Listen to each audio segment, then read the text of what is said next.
Use ചെയ്ത് നമുക്ക് ഒരു മ്യൂസിക് കമ്പോസ് ചെയ്താലോ? Hello guys, welcome to my new video. നമ്മൾ ഇന്ന് ഈ വീഡിയോ പറയാൻ പോകുന്നത് യൂസ് ചെയ്ത് മ്യൂസിക് കമ്പോസ് ചെയ്യുന്നതിനെ പറ്റിയാണ്. ഓക്കെ, സോ നമുക്കറിയാം ബിസിനസ് ഫീൽഡിൽ യൂസ് ചെയ്യുന്നുണ്ട്, ടെക്നിക്കൽ ഫീൽഡിൽ യൂസ് ചെയ്യുന്നുണ്ട്, അങ്ങനെ പല സ്ഥലങ്ങളിൽ യൂസ് ചെയ്യുന്നുണ്ട്. ബട്ട് ഈ മ്യൂസിക് ഇൻഡസ്ട്രിയിൽ യൂസ് ചെയ്യുന്നതെന്ന് പറയുന്നത് എന്തും വേണ്ടി ഇൻട്രസ്റ്റിംഗ് ആയിട്ടുള്ളൊരു കാര്യം ആലോചിക്കണം. അവിടം വരെയൊക്കെ കാര്യങ്ങൾ എത്തിയെന്നുള്ളതാണ് ഏറ്റവും വലിയ ഇൻട്രസ്റ്റിംഗ്. ഓക്കെ, സോ നമുക്കറിയാം ഈ ഒരു മ്യൂസിക് അല്ലെങ്കിൽ അങ്ങനെ ഒരു ടാലൻ്റ് എന്ന് പറയുന്ന സാധനം തന്നെ അത് ജസ്റ്റ് ഒരു ഡേ രാവിലെ എണീക്കുമ്പോൾ കിട്ടുന്നൊരു ടാലൻ്റ് അല്ല. അതെന്ന് പറഞ്ഞു കഴിഞ്ഞാൽ നമ്മൾ ഡേ ബൈ ഡേ ലൈക്ക് കൊച്ചിലെ തൊട്ടില്ല, ചൈൽഡ്ഹുഡ് തൊട്ട് നമ്മൾ പോയി പ്രാക്ടീസ് ചെയ്ത് അങ്ങനെ വളർത്തിയെടുക്കുന്ന ഒരു കഴിവാണ്. സോ ഇത്ര വർഷങ്ങളുടെ പ്രാക്ടീസിന് ശേഷമായിരിക്കും ഒരാൾ മ്യൂസിക് കമ്പോസ് ചെയ്യാൻ തന്നെ തുടങ്ങുന്നത്. ആ ഒരു സാധനമാണ് ഇന്ന് എന്ന് പറയുന്ന ഒരു സംഭവം വന്നിട്ട് within fraction of second, even without any training നമുക്ക് ഇങ്ങനെ ക്രിയേറ്റ് ചെയ്യാൻ പറ്റുക എന്നുള്ളത്. So it's actually racing so much of questions. നമുക്കൊന്ന് നോക്കാം ഈ ടൂളുകളെ പറ്റിയും നമുക്ക് ഇതെങ്ങനെ നമ്മുടെ ഇൻഡസ്ട്രി അഫക്റ്റ് ചെയ്യുന്നു എന്നുള്ള കാര്യങ്ങൾ നമുക്ക് ജസ്റ്റ് ഒന്ന് നോക്കാം. So tools like ആവിയ,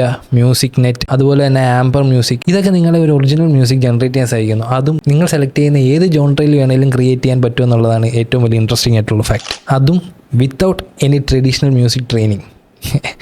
R you amazed? കോസായ.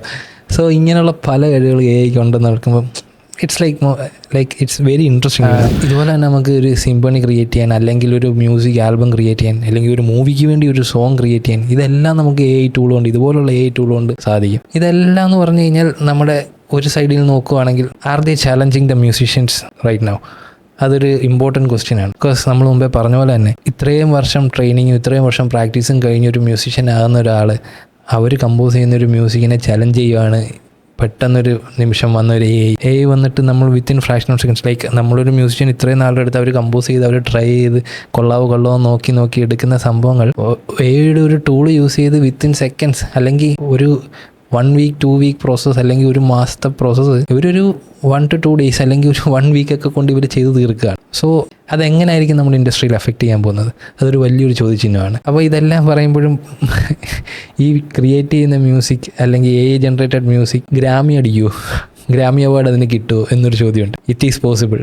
കാരണം ഇപ്പോഴത്തെ ട്രെൻഡിനനുസരിച്ച് അല്ലെങ്കിൽ ആൾക്കാരുടെ ടേസ്റ്റിനനുസരിച്ച് ഇവർക്ക് അനലൈസ് ചെയ്ത് ഡേറ്റ അനലൈസ് ചെയ്ത് അതുപോലെ ഒരു മ്യൂസിക് ഇവിടെ ക്രിയേറ്റ് ചെയ്യാൻ സാധിക്കും. So it is possible. ഒരു ജനറേറ്റഡ് മ്യൂസിക്കിന് ഇൻ ഫ്യൂച്ചർ ഒരു Grammy award, it is possible. But അവിടെ വീണ്ടും വരുന്നൊരു ചോദ്യം, നമ്മൾ ഹ്യൂമൻസ് ഒരു ഹ്യൂമൻ ക്രിയേറ്റഡ് മ്യൂസിക്കിനെയും ഈ ജനറേറ്റഡ് മ്യൂസിക്കിനെയും ഒരേ രീതിയിൽ കാണുമോ എന്നുള്ളതാണ്. അതൊരു വലിയൊരു ചോദ്യചിഹ്നമാണ്. രണ്ടും ഒരേ രീതിയിൽ ഇവർക്ക് എൻജോയ് ചെയ്യാൻ പറ്റുമോ എന്നുള്ളത് അത് നമുക്ക് വരും കാലഘട്ടത്തിൽ മാത്രം മനസ്സിലാക്കാൻ പറ്റുന്നൊരു കാര്യമായിരിക്കും. കാരണം ഇപ്പോൾ അത്രയ്ക്ക് വന്നിട്ടില്ലെങ്കിലും ഇൻ ഫ്യൂച്ചർ ഇതെല്ലാം കൂടെ വരുമ്പോൾ ഒരു ജനറേറ്റഡ് മ്യൂസിക് നമുക്കിപ്പം തന്നെ അറിയാം ഹാൻഡ് മെയ്ഡ് തിങ്സിന് എന്ത് റേറ്റാണെന്നുള്ള കാര്യം. ഓക്കെ, ബട്ട് മെഷീൻ മെയ്ഡ്സിന് അതിനേലും ഭയങ്കര വ്യത്യാസം വരും. സോ ആ ഒരു കാര്യം ഇത് ഇവിടെ എങ്ങനെ അഫക്റ്റ് ചെയ്യുമെന്ന് നമുക്ക് ഇൻ ഫ്യൂച്ചർ മാത്രമേ അറിയാൻ സാധിക്കൂ. കാരണം ഈ പറയുന്ന പോലെ human touch, that something different. അത് ക്ക് തരാൻ പറ്റുമോ എന്നുള്ളത് നമുക്ക് ഫ്യൂച്ചറിൽ അറിയാൻ പറ്റും. But it's still interesting that MuseNet ഓപ്പണായി ഡെവലപ്പ് ചെയ്തൊരു ടൂളാണ്. ഇത് യൂസ് ചെയ്ത് നിങ്ങൾക്കൊരു 4 minute ലോങ് മ്യൂസിക്കൊക്കെ സിമ്പിളായിട്ട് ഉണ്ടാക്കാൻ സാധിക്കും.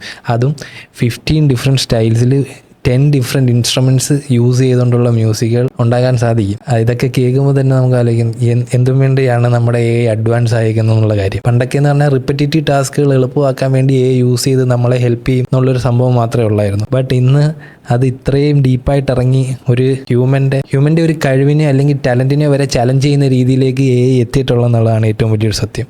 ക്ക് ഷുവറായിട്ടും music creation more efficient and more accessible ആക്കാൻ സാധിക്കും. ബട്ട് അവിടെ വരുന്ന ഏറ്റവും വലിയൊരു ചോദ്യമാണ്, will it challenge the future of creativity in music? ഇതൊരു വലിയൊരു ചോദ്യചിഹ്നമാണ്. So what will happen? What do you think? Will and human musicians collaborate to make more music, or will AI take over the whole industry? Do comment your thoughts. നിങ്ങൾക്ക് ഈ video ഇഷ്ടപ്പെട്ടെന്ന് വിചാരിക്കുന്നു. Do share and subscribe to my channel. നിങ്ങൾക്ക് ഇതുപോലുള്ള interesting ആയിട്ടുള്ള videos ഇനിയും കാണണമെങ്കിൽ ആ ബെല്ലൈക്കൻ കൂടെ അമർത്തുക.